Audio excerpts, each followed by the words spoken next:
Good afternoon. My name is Brian O'Hara, B-R-I-A-N-O''H-A-R-A. I am the Minneapolis Police Chief. This has been a very difficult week for our community here in Minneapolis. As we continue to move along this difficult path of healing, I want the community to know that even in the face of evil, the Minneapolis Police Department and all of our law enforcement partners collectively stand together with you. We stand with our families that have been affected by this senseless violence, as well as with the parish community. We will continue to be here for all of you. The men and women of the Minneapolis Police Department who responded yesterday did not hesitate. At 8:27 a.m., 911 began to receive initial calls of shots being fired. By 8:31, a Minneapolis police officer in a regular uniform with no helmet, no SWAT gear, ran into the church and was met by a parishioner who directed him towards where the gunman had been. The parishioner later told me that was the first time that he, the children, and others there had any sense that they might be safe and survive. The members that responded yesterday exemplified the motto that is on the Minneapolis Police Squad cars: to protect with courage and to serve with compassion.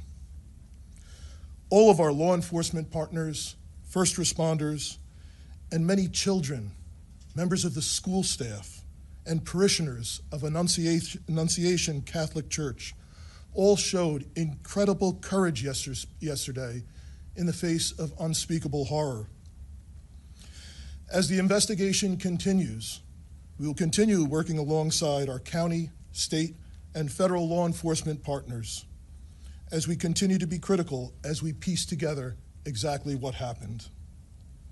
At this time, we have identified a total of 20 victims that had injuries resulting from gunfire, including the 8 and 10-year-old who were killed yesterday. 15 of the injured are children between the ages of 6 and 15. 3 of those injured are adults in their 80s. Those who remain hospitalized need all of our support as we continue to pray for a speedy recovery for all of our victims. During the processing of the scene at Annunciation Church yesterday, 3 shotgun shells were recovered, along with approximately 116 rifle rounds. 1 live round was recovered from a handgun that appears to have malfunctioned as the shooter attempted to use it and became stuck in the chamber. There were 4 search warrants that were executed yesterday. 1 at the church, the others were executed at residences believed to be associated with the shooter. One of those residences was in the city of Minneapolis, a second one was in Richfield, and a third one was in St. Louis Park, which are both bordering municipalities. Additional evidence was recovered as a result of these warrants. Literally hundreds of pieces of evidence have been recovered thus far, which include electronic devices that will be further searched and processed. It now becomes our job collectively with all of law enforcement to process that evidence. And so this investigation will continue, and we will follow all of the evidence to its logical conclusion. I am aware, however, that this may not ultimately provide the answers that our public is looking for. When something terrible happens, the public expects law enforcement to provide some explanation for what happened.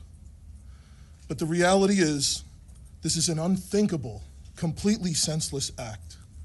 Violence perpetrated against children worshiping at Mass. And no investigation, no evidence will ever be able to make sense of such an unthinkable tragedy. That being said, we will do our best to determine and identify a specific motive.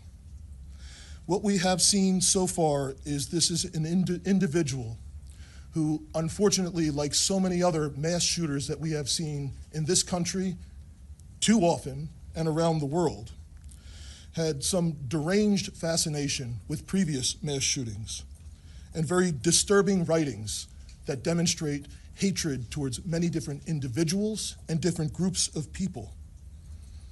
And he fantasized about the plans of other mass shooters.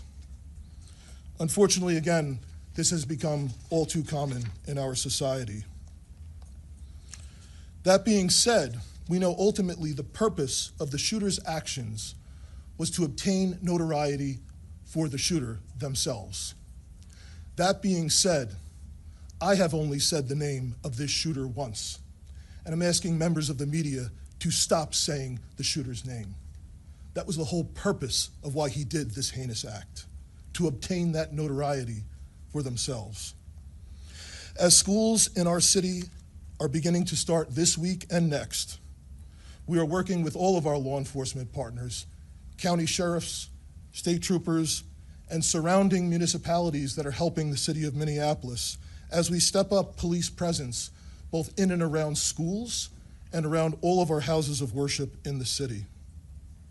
Many of our law enforcement partners are also supplementing patrols, and we could not be more grateful.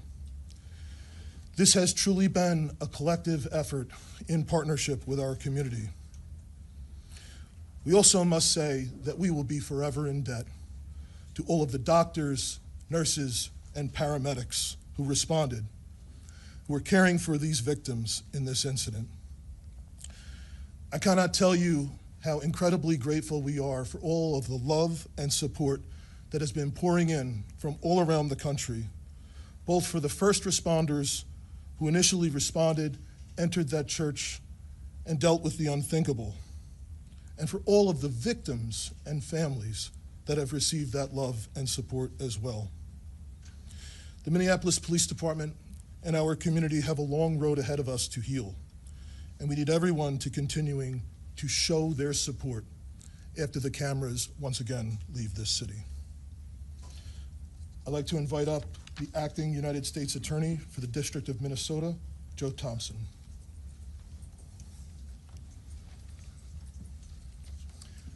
Good afternoon. My name is Joe Thompson. I'm the Acting United States Attorney for the District of Minnesota. Yesterday, Minnesota was attacked. It was an attack, first and foremost, on our children and our families, an attack at a school and in a place of worship. It was also an attack on our city, our state, and our country. The U.S. Attorney's Office, the FBI, ATF, and other federal law enforcement are working with state and local partners to investigate this heinous act. Our investigation is twofold. First, we are seeking to confirm what we believe to be true, which is that the shooter acted alone and that no one else was involved, that the threat died with the shooter yesterday. We believe that to be true, but we'll leave no stone unturned to ensure the safety of our community. Second, we are investigating the motive, why and how this happened.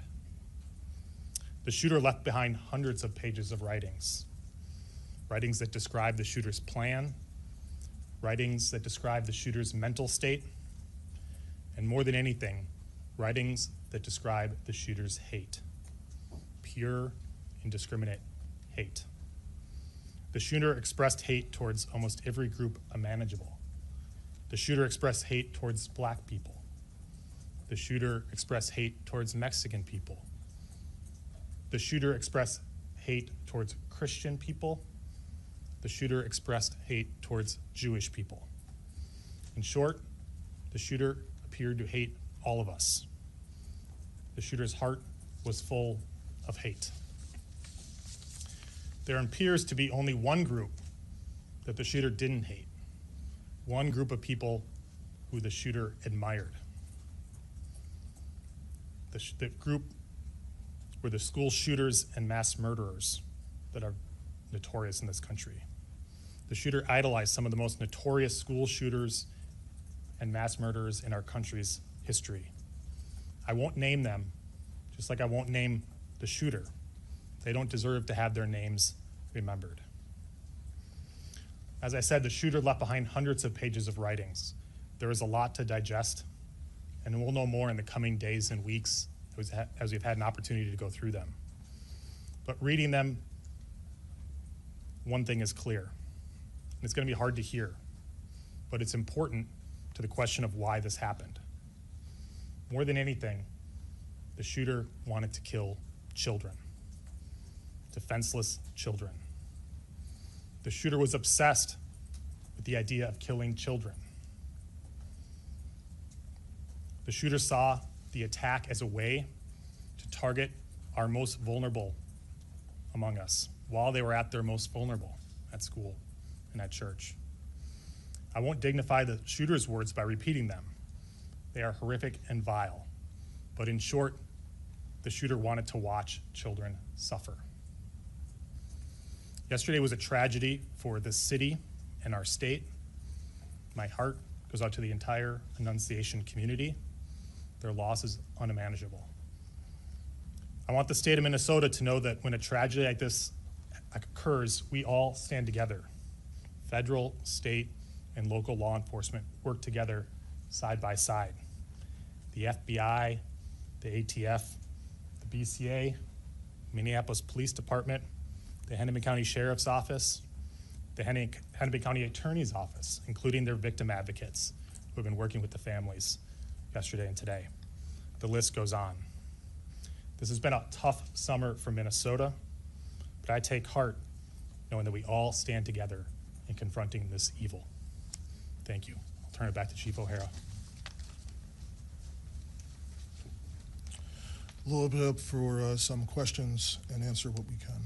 The FBI Director Kash Patel put out some details today, including that there was a threat against President Trump, that there were some messages such as Israel must fall and free Palestine, and that it is being investigated as a hate crime and there's evidence of a hate crime. Can you speak to what the FBI Director put out? I haven't talked to Director Patel